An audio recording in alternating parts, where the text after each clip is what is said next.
आज हमने एक बहुत ही इम्पोर्टेंट सोशल इशू डिस्कस करना है और वो ये है कि आप अपनी मैरिड लाइफ को किस तरह खुशगवार बना सकते हो। क्योंकि देखो, मैंने सराउंडिंग्स में भी देखा है, मैंने बहुत ज़्यादा कपल्स में 80% कपल्स में ऑलमोस्ट ये चीज़ देखी है कि जो रिलेशनशिप है ना शादी का, वो कंप्रोमाइज़ के ऊपर बेस्ड कर रहा है, वो एडजस्टमेंट्स के ऊपर बेस्ड कर रहा है, वो इस चीज़ के ऊपर नहीं है कि हमने साथ रहना है। तो मुझे ऐसा लगता है कि देखो, जब आपने साथ रहना ही है, एक रिलेशन को चलाना ही है, और याद रखना ये रिलेशन बहुत चैलेंजिंग होता है।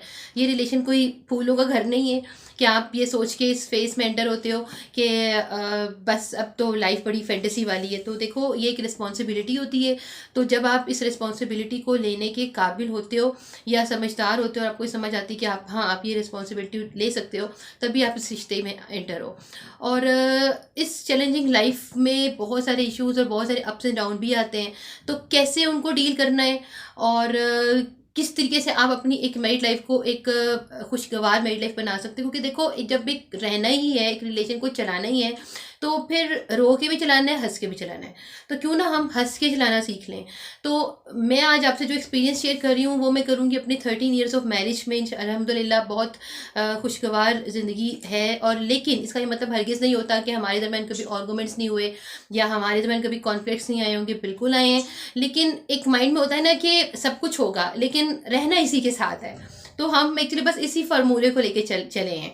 तो ये सब कैसे मुमकिन हुआ, आज आपसे यही पॉइंट्स डिस्कस करने हैं। और ज़रूरी नहीं है कि आपने एज इट इज़ इसको फॉलो करना होता है। समटाइम ऐसा होता है कि आपके हालात मेरे हालात से डिफरेंट होंगे। तो जो पॉइंट आप फॉलो कर सकते हो उसको फॉलो कर लो। ठीक है। तो जो सबसे इम्पोर्टेंट 3-4 मैंने जो एक समअप किए हैं चीज़ों को, वो हम डिस्कस करेंगे। और मैं आपसे बेट लगाती हूँ ये वाले पॉइंट्स आपने अभी तक किसी भी फोरम पे नहीं सुने होंगे, क्योंकि ये मैंने एक्सपीरियंस करके गेन किए हैं। ना हमें कहीं ये टीचिंग दी जाती है कि जब हमारी शादी हो रही होती है कि आपने कैसे एक रिश्ते को चलाना है। ठीक है ना। हमारे पेरेंट्स हमें ये समझा के उस तरीके से भेज रहे होते हैं। एक जर्नल किस्म की टीचिंग होती है, घर के काम आने चाहिए, आपने बोलना नहीं है, आप बस चुप करके सुनते रहें। तो बस एक जर्नल किस्म की टीचिंग होती है। तो ऐसा नहीं होता। ठीक है। रिश्ता कभी भी आपके खाने पकाने से नहीं चलेगा, रिश्ता कभी आपकी जीजी जीजी करते हुए नहीं गुजरेगा। ऐसा कभी भी रिश्ता नहीं गुजरता, ना ही टाइम चलता है। तो ये रिश्ता तभी चलेगा जब आप कुछ बातों का ख्याल रखोगे। और ज़्यादातर एक आज का जो मेरे टॉपिक है, और इसमें जो 3-4 पॉइंट्स है ना, इसमें 3 पॉइंट्स या 80% बातें तो सारी फीमेल्स के लिए हैं। तो प्लीज़ आप लोगों ने नाराज़ नहीं होना कि सारी बातें फीमेल्स के लिए हैं। देखो, रिश्ता तो 80% फीमेल्स की वजह से ही चलता है। तो मर्द की कंप्रोमाइज़ की जो एक रेशो है ना, वो सिर्फ 20-30% होती है। डेफिनेटली होती है, उसके बगैर कभी भी नहीं हो सकता अगर वो भी ना चाह रहा हो। लेकिन मर्द की रेशो थोड़ी कम होती है, फीमेल्स की रेशो थोड़ी ज़्यादा होती है, क्योंकि उसने घर को चलाना होता है, उसने एक रिश्ते को चलाना होता है।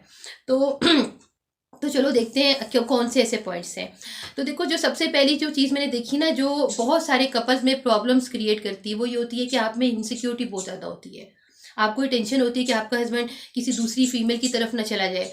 वो उसको क्यों देख रहा है, उससे बात क्यों कर रहा है, अपने किसी कोलीग से बात क्यों कर रहा है, अपने किसी क्लास फेलो से बात क्यों कर रहा है।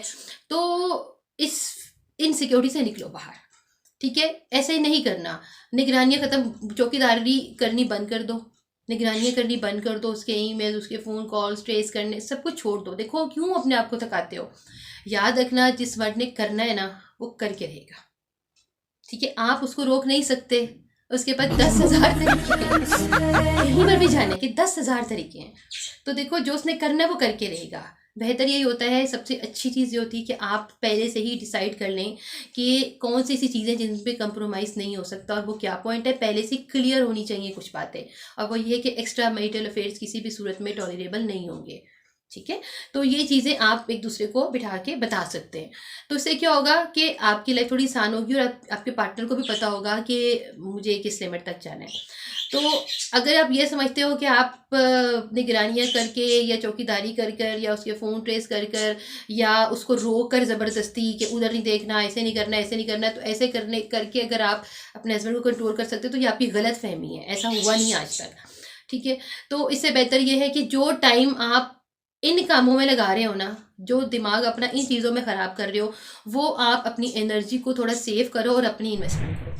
अपने ऊपर इन्वेस्ट करो, अपने आप को स्ट्रांग बनाने पे इन्वेस्ट करो, कोई स्किल सीखने की कोशिश करो, कोई काम सीखने की कोशिश करो, कोई अच्छी बात देखो, सुनो, कुछ पढ़ो, कुछ सीखो और अपने आप को बेहतर बनाने की कोशिश करो, बजाय इसके कि हस्बैंड से लड़ते लड़ते ज़िंदगी गुजार दो कि तुम ये कर रहे हो, वो कर रहे हो, ऐसे कर रहे हो। तो फिजूल किस्म की इश्यूज़ में पढ़ने की ज़रूरत नहीं है, ठीक है।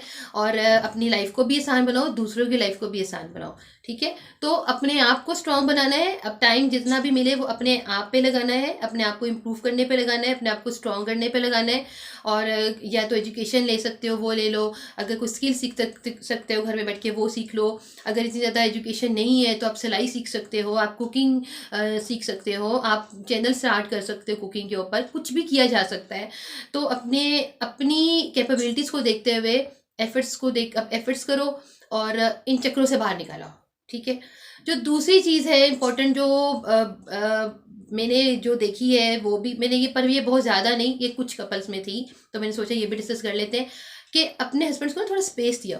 अब आपकी शादी होगी है, 24 घंटे हर वक्त सर पे सवार नहीं रहना, वो भी इंसान है, उसको भी टाइम चाहिए और अपने लिए भी टाइम निकालो, ठीक है। तो वंस इन अ मंथ जिनके मेके हैं वो मेके तो ज़रूर जाओ, और लेकिन जब आप मेके जाओ ना तो फिर पीछे की परेशानी पीछे छोड़ के जाओ।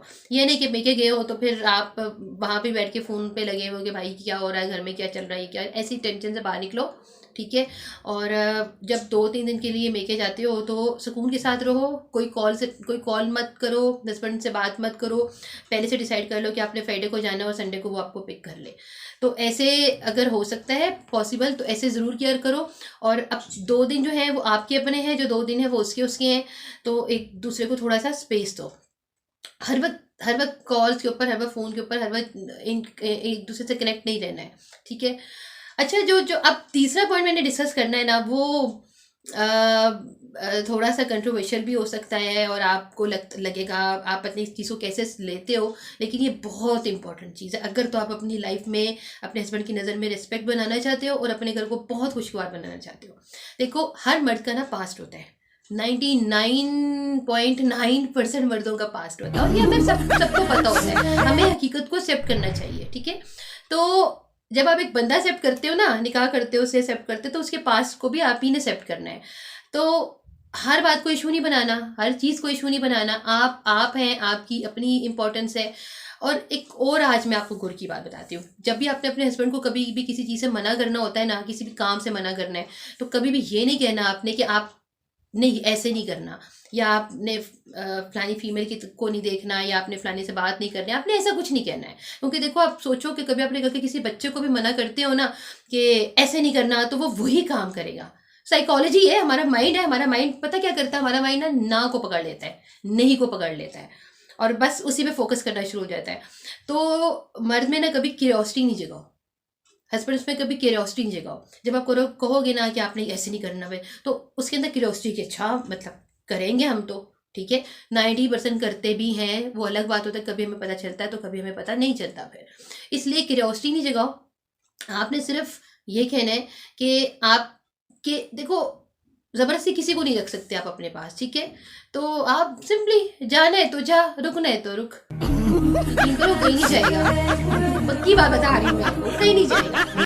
तो मना करने का भी एक तरीका होता है, ठीक है। साइकोलॉजी को थोड़ा समझना है मर्द की, और फिर ही चलना होता है, और 90% साइकोलॉजी मर्दों की एक जैसी ही होती है, ठीक है। तो ये बड़ा ज़रूरी होता है कि आपने ना इस चीज़ को समझना है कि आपने डायरेक्ट मना नहीं करना किसी भी चीज़ से, ठीक है। आपने थोड़ा सा वर्डिंग को चेंज कर दो, ठीक है, अपना स्टाइल थोड़ा चेंज कर दो, और फिर देखो सब कुछ बहुत अच्छा होगा। और उसको लगेगा आप बहुत महान है, एक्चुअली में आप उसे मना कर आप महान नहीं है, आप मना करें, लेकिन मना करने का एक तरीका है।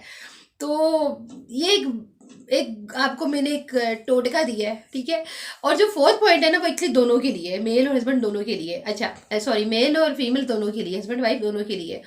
देखो, हनीमून सिर्फ वो नहीं होता जो हम शुरू में, एक बड़ा ही गंदा कॉन्सेप्ट है, बस शादी होगी है, जो 10-15 दिन स्टार्टिंग है वो हनीमून पीरियड, उसके बाद यूं तमाशाबाजी शुरू होती है, बच्चे होते हैं, बच्चों के बाद दूसरे को टाइम नहीं दे रहे, दूसरे के लिए टाइम नहीं है, एक दूसरे को टाइम नहीं दे रहे, वाइफ है वो घर के मामलात में, बच्चों के मामलात में, और जॉइंट सिस्टम है उनमें फंसी हुई है, और जो हस्बैंड है वो बस कमाने के चक्करों में देखो, एक दूसरे को भी टाइम देना है, एक दूसरे से बात करनी है, एक दूसरे के इश्यूज को भी समझना है, ये भी बहुत ज़रूरी है।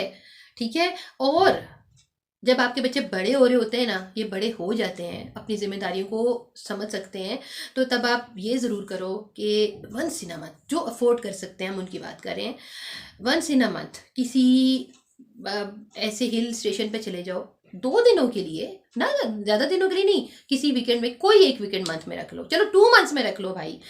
तो किसी एक वीकेंड पे आप 2 मंथ्स में या वंस इन अ मंथ कर लो, तो आप दोनों हो, ना बच्चे साथ जाएं ना कोई और साथ हो आपके, सिर्फ आप दोनों हो, एक दूसरे को टाइम दें, एंजॉय करें, घूमें फिरें, बातें करें, जो दिल चाहता करें, आपस में एंजॉय करें। आप दोनों एक दूसरे के लीगल पार्टनर्स हैं, खूब एक दूसरे के साथ एंजॉय करें।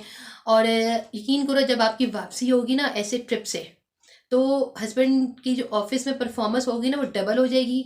आपका अपना जो आपकी जिम्मेदारी है वो अभी आप अच्छे तरीके से कर रहे होगे काम, आप थकोगे नहीं, आप साइकोलॉजिकली एक बहुत अच्छा फील करोगे और आप फ्रेश रहोगे। ऐसा नहीं होगा कि आप डिप्रेस फिर रहे हो, आप परेशान हैं, दुनिया ही पता नहीं क्या हो गया है, कायनात में पता नहीं क्या मुसीबत आ गई है। तो ऐसा कुछ नहीं लगेगा आपको, सब कुछ बहुत अच्छा लगेगा। और आप बहुत सारे जो बाकी के भी इश्यूज लाइफ में चल रहे होते हैं, मसाइल चल रहे होते हैं, तो उनको अच्छे तरीके से डील कर सकते हो। और तब हो सकता है जब आपकी एक दूसरे के साथ अंडरस्टैंडिंग होगी, और अंडरस्टैंडिंग के लिए आपको वो पहले 3 काम करने पड़ेंगे जो मैंने आपको बताए हैं, कि आपको इस टेंशन में नहीं रहना है कि मेरा हस्बैंड कहीं और चला जाएगा या दूसरी शादी कर सकता है या ऐसे कर सकता है। अपने ऐसा कुछ नहीं करना, आप अपने ऊपर टाइम लगाओगे। सेकेंडली, आपने थोड़ा स्पेस देना है, हर वक्त सर पे सवार नहीं रहना है। हर रिश्ता जब हर वक्त अवेलेबल होता है तो वहीं पर प्रॉब्लम स्टार्ट होती हैं, हर वक्त अवेलेबल नहीं होना है। नंबर 3 पॉइंट, कि आपने अपने हस्बैंड के पास को भी एक्सेप्ट करना है। अब देखो, फीमेल हो सकते हैं इस पर थोड़ा सा डिसाइड करेंगे, देखो पैसे हस्बैंड होंगे, देखो ऐसा नहीं होता, हम प्रैक्टिकली बातें करेंगे, हम एक बुकिश बातें नहीं कर रहे हैं। तो वीडियो थोड़ी सी लंबी हो रही है, टेंशन में नहीं आना है, बहुत इंपॉर्टेंट चीज़ें हैं, सुनना है इसको, और लाइफ में काम आएंगी अगर इनमें से कोई भी पॉइंट ले सकते हो या उसको मॉडिफाई करके अपनी लाइफ में अप्लाई कर सकते हो। और हनीमून टाइम सिर्फ वही नहीं होता है जो हम शुरू शुरू में शादी के बाद गुजारते हैं। हनीमून टाइम आपका तब भी स्टार्ट होता है जब आपके बच्चे बड़े हो जाते हैं और आपकी जिम्मेदारी थोड़ी सी कम होने लगती हैं।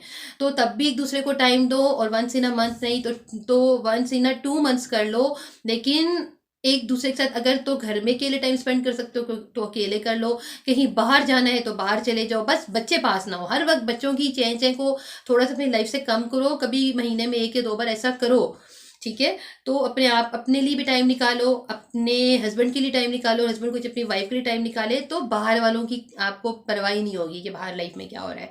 तो उम्मीद है आपको मेरी वीडियो पसंद आई होगी। इसको शेयर भी कीजिए, सब्सक्राइब भी कीजिए, और अच्छी बातों को हर जगह फैलाइए। Thank you.